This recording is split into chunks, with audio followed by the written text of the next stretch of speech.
All right, let's head straight into the dark heart of 1950s Los Angeles. We're ditching the sunshine and surf today. We're going deep, full noir. With L.A. Confidential. This review you sent over. Yeah. Wow. I get it now. This movie's not just cracking cases. It's like peeling back this shiny American dream and finding the dirt underneath. It's neo-noir at its best. Neo-Noir? Yeah. For those who don't know, imagine film noir, but grittier, cynical. It's got the mood, the characters on that edge of good and bad, but then it piles on social commentary, gets into people's heads. The review raves about the plot twisty, right? And the actors are incredible, but what got me was this. How L.A. Confidential uses visuals, metaphors, symbolism to dig into corruption, right and wrong, and trying to find justice in a city where nothing is what it seems. Where do we even start with all that? Well, let's start with the city itself. 1950s L.A. It's not just a setting. It's practically another character. Up top, it's all glitz, the promise of Hollywood, but underneath. Vice, corruption, dreams turning to dust. Like a pretty face hiding something rotten. Exactly. Think about it, those dazzling Hollywood lights versus the dark alleys where all the bad stuff goes down. It's visually hitting us over the head. Things ain't what they seem. And that makes me think about the three cops, right? Exley, White, and Vincennes. The review highlights how they each have their own way of dealing justice. Like their methods match their personalities. Absolutely. You've got Exley, ambitious, by the book, idealistic, thinks if he follows the rules, justice will prevail. Then you've got Bud White, all instinct, raw emotion. Blurs the line between cop and criminal sometimes. And then there's Vincennes, Mr. Hollywood cop. Loves the spotlight. He strikes me as the guy who'll bend the rules if it gets him fame or a little something on the side. Exactly. And the film doesn't tell you which one is right. It makes you face the messiness of morality, of justice in a crooked world. Each guy, he's got his own demons, his own line in the sand. The review says Russell Crowe. He plays Bud White with this raw intensity, but also makes him vulnerable. It's weird because, at first glance, White seems like this tough guy. No compromises. See, that's what's great about this film. It gets under the surface, shows you the struggle these guys are going through. White, yeah, he's a brute, but he's also got this drive for justice, especially protecting the weak. Like his brutality is twisted morality, almost. And then there's Guy Pearce as Exley. The review mentions rigid adherence to the law, yet with an underlying ambition. Exley, he's fascinating. He's like, what happens when you believe in the system too much? He thinks playing by the rules will get him to the top, bring justice. But as things unfold, he starts to see the whole system is messed up. And that's where Kevin Spacey slides in, as Vincennes. Described as charmingly corrupt, loves the perks of being Hollywood adjacent. But the review also throws in a journey of redemption possibility for him. Vincennes, he is temptation wrapped in a badge. Blinded by the Hollywood lights, but as the story goes on, he's got to face what he's done, what it cost him. It's like they're all trapped in this system that's rotten to its core, each trying to find their way through it. And then you've got Lynn Bracken, Kim Basinger, the femme fatale. But the review says there's more to her than that. How does she fit into this whole corruption thing? Lynn. She's interesting. She's both the lure of the Hollywood dream and the danger of it. On the surface, she's beauty, sophistication, the whole package. But underneath, she's caught in a world that uses her, manipulates her. It's like she's selling a fantasy, just like the movies do. Oh, for sure. Lynn is an image built by the studios, and her and Vincennes. Their whole thing shows how easily we fall for looks, for wanting something that's not even real. So we've got these characters, each morally kind of messed up, a city that's both attractive and dangerous. And the way the movie looks, it's always telling us things are not what they seem. What else is L.A. Confidential doing with symbolism to get these ideas across? Well, the review mentions mirrors, how they keep popping up. Yeah. Think about those scenes where characters are looking at themselves. Mirrors, they can mean self-reflection, but they can also mean, like, broken identities, the gap between what you see and what's real. Oh, that's good. I remember Vincennes getting ready for some fancy Hollywood thing, staring in the mirror, he's putting on a mask. But who's the real him underneath?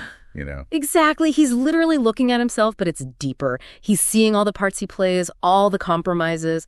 That whole movie's about that tension, who you are in public, who you are when no one's looking. It's like we're detectives alongside these guys, trying to piece it all together. And that's what makes neo-noir so good. It pulls you in. You're not just watching, you're solving the mystery, too. So we've got morally complex characters, a setting that's both alluring and dangerous, and a visual language that underscores duality and deception.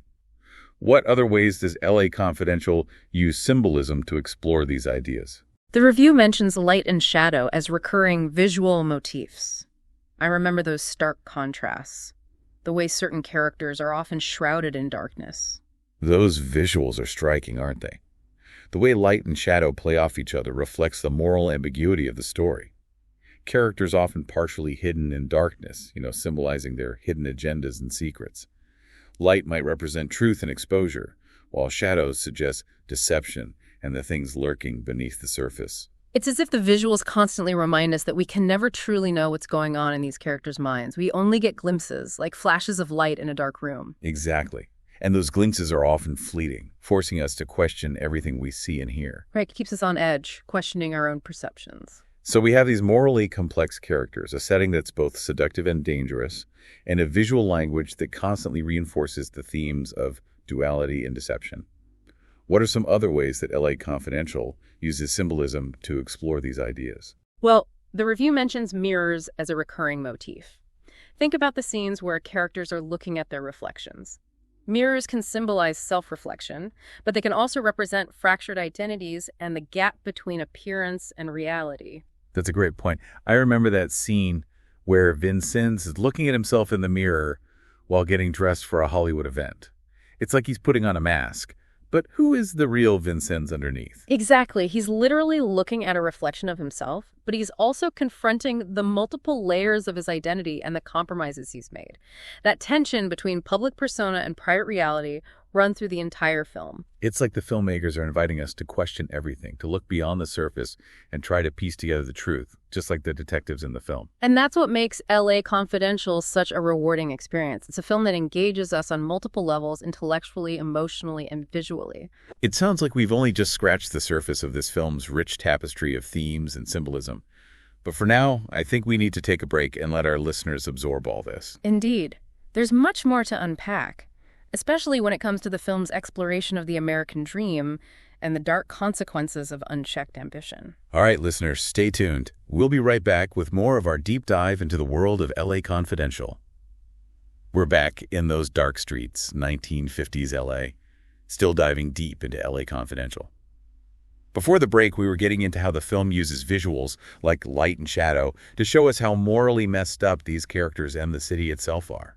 Any other visual clues we should be looking out for? Oh, the film is packed with metaphors. The Night Owl coffee shop, for instance, all bright, innocent-looking, right? But that's where some of the worst, most shocking stuff goes down. It's like the movie saying, even in the most normal, well-lit places, that darkness is right there under the surface. Nowhere's really safe. Exactly. And that feeling that something's not right, it just hangs over the whole film. Even Hollywood's glamour, it's constantly getting smacked down by the reality of crime, the corruption. And speaking of Hollywood, the review talked about how the film shows us the dark side of that whole scene, especially with Jack Vincennes. Starts out as this charming cop all over the tabloids, but then we see him get tangled up in this web of lies, Vincennes, he's like the poster boy for what fame can do to you, the compromises you make to get it. At first, he's all about the attention, the glitz, but it takes him down a bad path. And that path ends up crossing with Lynn Bracken, the femme fatale. She's both a victim of that Hollywood machine, but also part of it. It's like she's selling a fantasy, same as the movies. Oh, yeah, great parallel. Lynn, she's a manufactured image product. And her relationship with Vincennes, it shows how easily we get tricked by appearances, by wanting something that doesn't even exist. Makes you think about the whole truth versus illusion thing in the film. Nothing's what it seems, right? Yeah. Everybody's got secrets. And the detectives, they're trying to wade through it all, figure out what's real. It's like a puzzle box with shifting perspectives, and you can't even trust the people telling the story. Even the detectives, they're part of that puzzle. Yeah. Each with their own biases, their own goals that color how they see things. So we, the audience, we're kind of detectives too, trying to solve the case along with them. That's classic neo-noir for you. It makes you work for it. You're not just watching, you're part of the investigation. Now, the review called the climax a ballet of violence and betrayal. Sounds intense. Can you talk about how the movie uses violence, not just for shock value, but to make a bigger statement? Violence in this film, it's never just thrown in there. It reflects the brutality, the corruption of that world those characters live in. And it often pops up when you least expect it, shatters any illusion of order, of control. That scene where Bud White snaps, attacks the suspect. It's shocking, yeah. But it also shows you the rage he's holding back, the frustration. all under that tough guy act. That scene is so important because it makes you think, what are the consequences of White's methods? He thinks he's the good guy, bringing justice. But the line gets blurred, makes you ask, what even is justice? And how trying to get justice can make you do some questionable things. It's like the film is saying there are no easy answers in this world of secrets and shadows. Exactly. It's messy, complicated, and the ending shows that. No spoilers, but it's both satisfying and unsettling. The bad guys get what's coming to them, but it costs something. Like the film is acknowledging there are always consequences, even when you do the right thing. And sometimes those consequences are just as morally gray. That's what keeps you thinking about this movie long after it's over. It doesn't give you easy outs, neat and tidy morals. It makes you face the complicated reality of being human. The compromises we make. Yeah. The price we pay. The review also brought up the color symbolism. How red equals violence, danger. Can you break that down a bit more? Red, it's a powerful color, right? Passion, blood, danger. Look how it's used around Bud White. His car, his clothes. It's like foreshadowing, showing his explosive nature, how quick he is to violence. Yeah, and all those neon signs, the red dresses, even the blood splattered on the streets. Red's this constant reminder danger's hiding everywhere, even in this supposedly glamorous world. And then you've got the cool blues, more melancholy, thoughtful.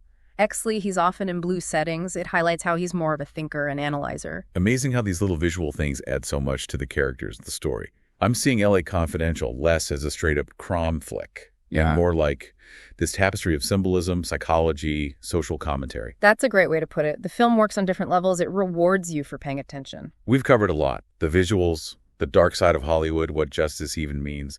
But before we wrap up this deep dive, what do you think is the legacy of L.A. Confidential? Why does it still grab people decades later? Because it talks about things that never get old. Corruption, ambition, that search for truth. And it does it in a way that feels classic, but also totally relevant today. It sticks with you, makes you question your own beliefs, the world around you. It's like a dark reflection of our own anxieties, desires. Exactly. And even in the darkest times, it says there's still a chance for redemption, for finding the light in all the darkness. All right, final act of our L.A. Confidential deep dive. We've walked those dark streets, seen the underbelly of 1950s L.A., unpacked all the symbolism, and really gotten into the heads of these characters. Morally complex, right? Okay. Now, let's talk about that ending. All the loose ends, the questions it leaves you with. The ending of L.A. Confidential, it's like it flips the script on you. You get that classic crime thriller ending. You know, the bad guys get what they deserve. But then there's this nagging feeling like justice, even when it wins, leaves scars. It comes at a price. Yeah, the review said it was a bittersweet victory. And that really nails it. You know, we see the bad guys go down, but to get there, compromise, moral gray areas, the whole 9 yards. That's what makes it hit so hard.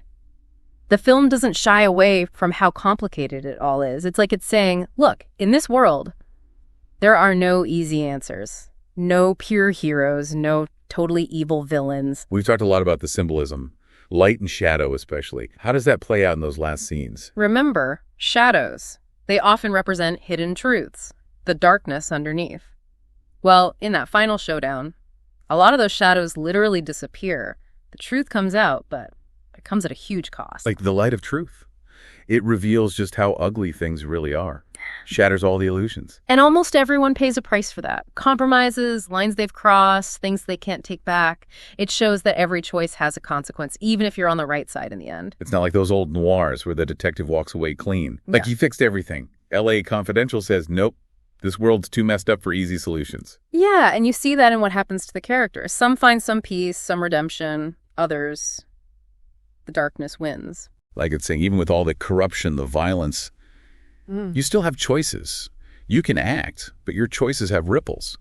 And sometimes right and wrong get so tangled up, you can barely tell them apart. Makes you think. That's what good storytelling does. Doesn't give you the answers, the black and white. Challenges you to deal with the gray areas, the compromises, the consequences, the human stuff. Thinking back to when we started, how L.A. Confidential is the definition of neo-noir. It takes the classics. The dark visuals, the tough talk, the characters you can't pin down. But it makes it even better, deeper. It's both a love letter to film noir and a way of taking it apart, seeing how it works. The style, the mood, it's all there. But then it goes deeper into people's heads, into the social issues behind it all. And it's a damn good ride while doing it. The plot keeps you hooked, the acting's top-notch, the visuals are just masterclass. No wonder people still love this film. It's the kind of film that begs you to watch it again, talk about it, argue about it. That's how you know it's powerful. It sticks with you, makes you question how you see justice, what's right and wrong, the whole world, really. Couldn't have said it better. Yeah. So for our listeners who've taken this trip with us into the world of L.A. Confidential, what's one last thing to leave them with, something to chew on as they think about this film? Think about the title, L.A. Confidential. What secrets are buried in that city? What are the characters hiding? And what secrets does the film leave us with long after it's over? That's a great point. It's all about secrets, isn't it? The lies we tell ourselves, the lies we tell others, and what those lies cost. It reminds us that under all the glamour, all the striving, there's this dark current of people selling each other out, betraying each other, and finding the truth. Things like finding justice. Never a straight line, never easy. So to everyone listening, keep that in mind as you go back to your lives. What's hiding in the shadows? And what truths are waiting to be brought into the light?